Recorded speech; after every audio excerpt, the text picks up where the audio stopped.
नमस्कार दोस्तों, आप लोग देख रहल बानी भोजपुरी हिट न्यूज चैनल। तो बहुत बहुत स्वागत बा। तो आप लोग के बता दी कि खेसारी लाल यादव जी के फिल्म रहे दुल्हन वही जो पिया मन भावे, जो कि अभी भी सिनेमा घर में चल रहल बा और बहुत ही ज़्यादा सिनेमा घर में बवाल मचैले बा। काहे कि एक सिनेमा घर के वीडियो आयल बा जिसमें स्पष्ट स्पष्ट दिख रहल बा कि फिल्म अभी भी सिनेमा घर में हाउसफुल चल रहा बा। आप लोग के सिनेमा घर के वीडियो लास्ट में देखे के मिली।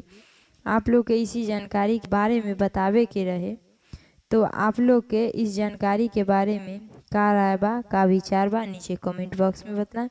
फिलहाल में इतने, फिर से मिलेंगे अगले वीडियो में। जय हिंद, जय भोजपुरी।